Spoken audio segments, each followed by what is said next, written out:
मुख्यमंत्री के समाज सुधार यात्रा पर चिराग पासवान ने एक बार फिर से हमला बोला है। दरअसल दिल्ली से पटना पहुंच चिराग पासवान एयरपोर्ट पर पत्रकारों से बातचीत करते हुए मुख्यमंत्री के समाज सुधार अभियान को लेकर साफ तौर पर कहा कि मुख्यमंत्री समाज सुधार यात्रा पर इन दिनों चल रहे हैं, लेकिन बिहार के लोगों को सुधारने से पहले मुख्यमंत्री खुद को सुधारे। साथ ही कहा कि मुख्यमंत्री तभी इतनी यात्रा करते हैं जब वह चुनाव की तैयारी में होते हैं। ऐसे में मुख्यमंत्री को लेकर और भी क्या कुछ कहा है चिराग पासवान ने, साथ ही साथ और भी तमाम मामलों पर क्या कुछ कहा है बातचीत के दौरान, आइए सुनते हैं। बहरहाल जिस तथाकथित समाज सुधार यात्रा पर मुख्यमंत्री जी निकले थे, ऐसी यात्राओं के अमूमन वो तभी निकलते हैं जब वो खुद चुनाव की तैयारियों में लगते हैं। वैसे हम लोग मुख्यमंत्री जी को बड़ी से बड़ी घटनाएं हो जाती हैं, हम लोगों ने आज तक कभी नहीं देखा कि मुख्यमंत्री नीतीश कुमार जी कहीं जाते हों या किसी परिवार से, पीड़ित परिवार से, जहरीली शराब से। नालंदा में ही कितने लोग मर गए, उनका गृह जला, पर आज तक हम लोगों ने मुख्यमंत्री को कहीं नहीं देखा कि वो कहीं आए जाए। तो वो ऐसी यात्रा पर तभी निकलते हैं जब वो चुनाव की तैयारी में लगे होते हैं।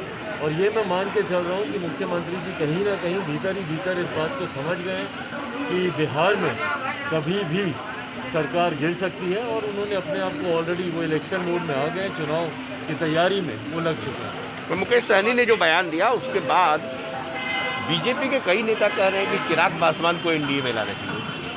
कल रामकृपाल यादव ने भी कहा है। देखिए, हर उस नेता का मैं धन्यवाद करता हूँ जिन्होंने अपनी भावनाओं को इतने स्पष्ट तरीके से उन्होंने रखा।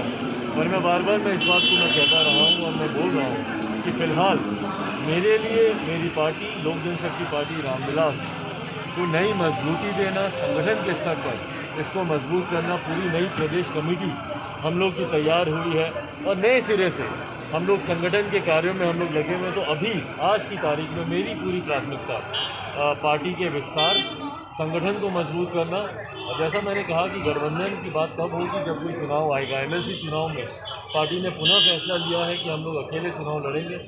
अगर कोई बीच में मध्यवर्ती चुनाव नहीं होता तो आगामी 24 में जो चुनाव होंगे, कोरोना की वजह से जो यात्रा मुख्यमंत्री जी की, जिस तथाकथित, मैं इसको तथाकथित ही बोलूँगा, समाज सुधार, क्योंकि मैं नहीं मानता कि बिहारियों को सुधारने के लिए मुख्यमंत्री जी को ऐसी किसी यात्रा पर निकलने की ज़रूरत है। बट बहरहाल जिस तथाकथित समाज सुधार यात्रा पर मुख्यमंत्री जी निकले थे, ऐसी यात्राओं के अमूमन वो तभी निकलते हैं जब वो खुद चुनाव की तैयारियों में लगते हैं। वैसे हम लोग मुख्यमंत्री जी को बड़ी से बड़ी घटनाएं हो जाती हैं, हम लोगों ने आज तक कभी नहीं देखा कि मुख्यमंत्री नीतीश कुमार जी कहीं जाते हों या किसी परिवार से, पीड़ित परिवार से, जहरीली शराब से। नालंदा में ही कितने लोग मर गए, उनका गृह जला, पर आज तक हम लोगों ने मुख्यमंत्री को कहीं नहीं देखा कि वो कहीं आए जाए। तो वो ऐसी यात्रा पर तभी निकलते हैं जब वो चुनाव की तैयारी में लगे होते हैं। और ये मैं मान के चल रहा हूँ कि मुख्यमंत्री जी कहीं ना कहीं भीतर ही भीतर इस बात को समझ गए कि बिहार में कभी भी सरकार गिर सकती है, और उन्होंने अपने आप को ऑलरेडी वो इलेक्शन मोड में आ गए, चुनाव की तैयारी में वो लग चुके हैं। तो मुकेश सहनी ने जो बयान दिया उसके बाद बीजेपी के कई नेता कह रहे हैं कि चिराग पासवान को एनडीए में लाना चाहिए। कल रामकृपाल यादव ने भी कहा है। देखिए, हर उस नेता का मैं धन्यवाद करता हूँ जिन्होंने अपनी भावनाओं को इतने स्पष्ट तरीके से उन्होंने रखा।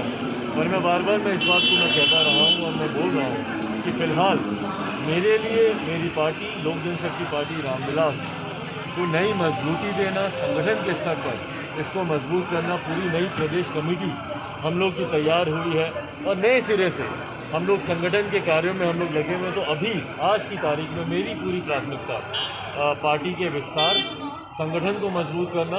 और जैसा मैंने कहा कि गठबंधन की बात तब होगी जब कोई चुनाव आएगा। एमएलसी चुनाव में पार्टी ने पुनः फैसला लिया है कि हम लोग अकेले चुनाव लड़ेंगे। अगर कोई बीच में मध्यवर्ती चुनाव नहीं होता तो आगामी 24 में जो चुनाव